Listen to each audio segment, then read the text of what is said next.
11,360 pounds. This is, I guess you call it a classic front living Montana here at Haylett RV of Coldwater, Michigan. Just came in on trade. They were so happy with this. They actually kept it until they could find a new front living Montana they were happy with, and wouldn't you know it, we had that available here. They were full timers, and this has an interesting story. Now, front living rooms, you find, the reason I call it a classic, by the way, you find front living rooms all over the market today, but that didn't used to be the case. A couple different brands had tried, but only Montana and Fleetwood Prowler were ever really successful with it. So maybe that's why Montana's front livings are so good today. They just have more success and experience. Now, like I said, the folks that own this, they were full-timers. You see, this was generator ready, and they did, in fact, actually put a generator in there up front. That's a 3600 propane micro quiet. So, it is, quiet rated for park use and whatnot.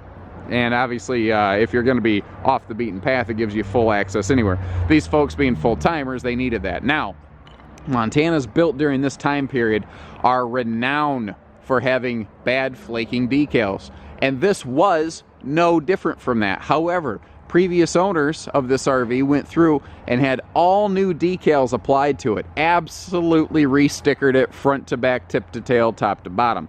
And as a result, it's looking fantastic, and I think that's a huge thing. Now, structurally, even though the decals were known for flaking on these, structurally, these Montanas just have been tanks for so many years, and this is no exception to that. But, I mean, what you can see from the gleam on the skin how well it was cared for and managed. And again, all new decals like that, I don't know, folks at home, if you realize how large of a monetary undertaking that is. You think, oh, it's just a couple stickers, you just peel the old ones off. It's a huge undertaking, because you have to, heat gun these things off. You have to clean off the old sticker residue. It's a massive man-hour process. So to spend the kind of time, effort, and resource it takes to fully re-sticker one of these is a very impressive thing. Now, they also upgraded the tires. This is on big 16-inch aftermarket radials. Those have been replaced. Those are not factory standard tires. Again, these folks lived on it full-time on the road. They had to know 100% of the time that this was functional and effective.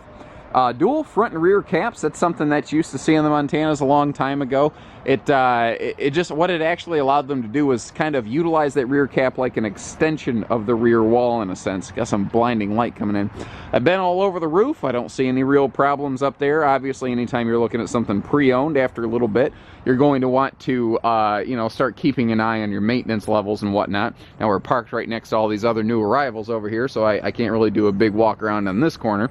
What is interesting here, though, is this second rear entry door back here, and where it's located. It actually comes right into the back of the master bedroom. So again, for a couples coach experience, something like this is really handy for being able to just zip in and out.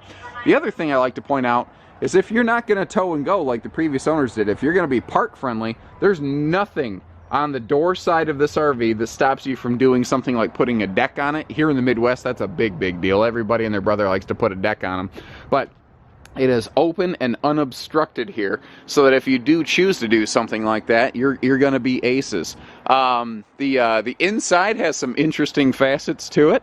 I will show you those in just a second here, but let me back up one more time just to show you kind of the park-friendly nature of this thing, with no low-hanging door side slides. The shadow coming off this, this other Keystone right next to us here certainly is not helping matters whatsoever, but I think you get the idea. Let's hop in. It was really the inside of this Montana that surprised me the most. The folks have done some very simple, inexpensive, but nice things to really clean up the interior of her. And, I mean, the moment I walked in, I just kind of had that, ooh, oh, this is nice and homey sort of feel. In a very uncommon turn of events, they actually painted the walls inside. You can see they took down all the trim, and they actually painted the wall panels inside. But it gives it a very clean, at-home look, because that's what these folks did with it. Again, they full-time, they lived in it. That's why they're swapping from this to another big front living Montana here at Haylett RV. This is early generation. I probably mentioned it outside. I don't know. I've had a lot going on today, so I'm having trouble keeping it straight. But at the time this was built, a couple different brands had tried to build front livings, but it was Really only the Fleetwood Prowler and the Montana that did so with any success. The electric space heating fireplace down there, still a favorite even today. Great storage around the entertainment center. And this is built back when you had traditional deep TVs, so just to give you an idea of the depth and scale of that storage. The only significant defect I really located inside is that this shade right here is just shot. It can probably be restrung or replaced or whatnot, but other than that, it's just been shot. I'm estimating lady of the house, statistically speaking, that's accurate. Removed the like the side valances and whatnot, but it doesn't matter. When you pull the shades down, this has dual section day-night shades. It really, you can get blot it right out and get a lot of privacy here. I love that little wooden banister. It's a small thing, but again, really ties it in with that very residential feel. And that little magazine rack right there next to the sofa, you could keep some remote controls or something. Just nice touches. 10 cubic foot fridge freezer, because this was built before we had these giant 18, 23 cubic foot monsters, and just huge floor to ceiling pantry. Now normally, looking up here, you'd be like, yeah, but I can't reach that. But I'm standing upstairs, so it is able to be reached. Now, it is a 50 amp service coach, so if you do want to add a second air conditioner, this vent right here does have the wiring to add a second AC. And here at Haylett RV, those are the things that we can do for you in our parts and service center. Ceiling fan over here in the kitchen to let some air flow around. The microwave has been replaced, but there's a microwave there. I mean, what more do you want? It's in there. It's not falling down. It gets the job done. It's a used RV, not brand new. It's fine. Now, you see these big wall panels, these splash guards around the countertop space there. That is something the previous owners added. And again, it gives it just a nice, clean looking feel for that. If you're potentially full-time living, even if you're casual camping, it just looks good. This is a classic thing Montana's used to do where it has a seamless molded counter and sink. So actually the sink is even one piece part of the counter with these recessed sink covers. Before we sold Montanas and had to sell against them, that was one of those things that they did so well that you try to sell against them, people are like, yeah, but I really like that. And I'm like, I know, because it's really cool and you're not crazy. And I do also like that they did recess the oven here. Now, I kind of skipped past it, but the dining situation, this probably originally had 4 chairs. Over the years, because most people don't need the other 2 chairs, they just tossed 2 of them and made this a couple's dinette. Although you could easily add a couple little fold-away chairs for guests, and this does have that extension leaf right there. And when you are in your dining area, you've just got scenic windows and airflow and cross breeze and everything galore, and that extra skylight above for extra light in there is fantastic.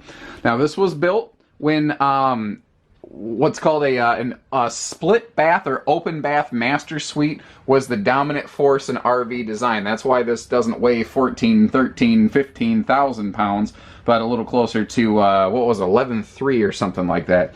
So the mattress has been replaced, God knows how long ago, but you're still a full 60 by 80 queen here, but you are very king capable if you noticed.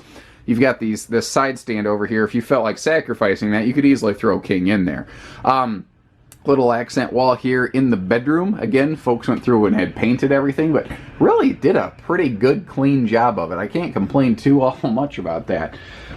Great dresser and closet storage in here. And that's one of the nice parts about a split bath master suite is you get all this nice, wide open, walkable room and floor space. Nothing is cramped or condensed in here. Let me back up and give you a view from the other direction here in the bedroom. Pardon me. Now, unless you're a center for the Chicago Bulls, you're never going to hit your head in this thing, and even then you're going to have to jump to try. I like that extra set of power outlets above that dresser stand right there, too. The other thing I like about this is, like, I have this clumsy habit of forgetting to grab a towel before I go into the bathroom to take a shower, especially during the day. I don't, like, if I take a midday shower, I always forget the towel because, like, I'm in a hurry or something like that. Having a split bath master suite like this, when you close that sliding privacy door right there, you know, you never run the risk of that happening. So, private bath area right here. What I like about this is someone can be using the facilities without cutting the camper in half. And that is the bigger Max Air fan up there in the bathroom, by the way. So there you have it. I mean, really, the inside is just, it's a surprise. You know, it's wrapped up in that shell. And the outside doesn't look bad by any stretch, but the inside's really cute. They really did a good job of this. So give us a ring. We'll get you camping. 800-256-5196. Haylett RV of Coldwater, Michigan. Take care. Stay safe. Have fun. Happy camping, everyone.